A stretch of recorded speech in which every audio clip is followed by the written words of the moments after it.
This is part 1 of a tutorial for how to turn your favorite book into a custom hardcover edition. In this first video, I'll be showing you how to prepare your text block. You'll want to pick out some decorative cardstock for your end pages. I like using this 12 by 12 paper from Hobby Lobby.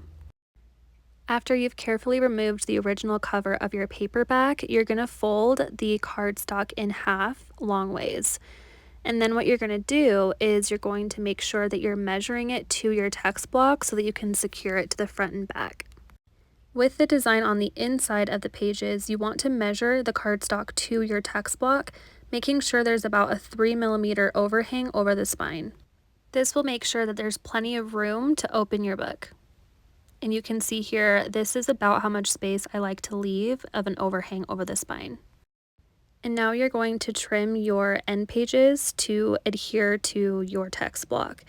I like to line it up and then flip the text block over and trace a line where I'm going to cut. And if the paper that you're using has any text like mine does here that you don't want to include, make sure to trim that out so that it's not visible inside your book. And once you've measured, you can go ahead and cut your end pages down to size. I definitely recommend using a paper cutter to get those nice clean lines. The next step is to stick on your end pages to the text block using PVA glue. You'll make a really thin line, just a few millimeters here, and then make sure to smooth that out with a silicone brush. You can use just a regular paintbrush, but I find that silicone is a lot easier for spreading glue and not having it all stick to the brush. It saves you from wasting a lot of glue. Then you can line up the folded end pages to the text block, making sure that you start from the end of the book as far as where the pages open. That way you can make sure that you have enough of an overhang. Once you've given that a couple minutes to dry, you can flip your text block over and repeat the same process on the other side. And a really important step here is to go ahead and label the front and back of your text block and which way it should be facing. That way, towards the end, you don't accidentally case in your text block upside down, because I've done that before, and it really sucks. Next, we're going to reinforce the spine so it's extra sturdy. What you'll do is you'll cut out a piece of mole cloth that is just a little bit shorter than your text block. Apply a thin layer of PVA glue and spread it out with your brush, and then you'll place the mole cloth right on top.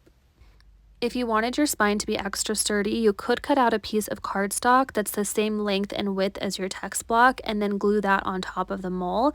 I usually don't do that step, but it's definitely an option if you want it to be extra strong. Then apply another layer of PVA glue and spread it out with your brush, making sure to get glue everywhere that you possibly can throughout the mole cloth, in all the gaps, the sides, the crevices. Just glue that baby up. Next step is to secure headbands to the bottom and top corners of your book. This isn't a necessary step, but I do feel like it makes the book just look more tied together and complete. Once you've measured the width of your text block and cut out a headband piece that's down to size, go ahead and put on some PVA glue and stick that right on the edge. You want the headbands to overhang just slightly, but not too much. You also don't want to set them too far back, otherwise they won't be visible enough once the book is complete. Go ahead and add another layer of PVA glue to lock that all in and repeat that same process on the other side. Keep an eye out for part 2 and I'll be showing you how to create a case for your book.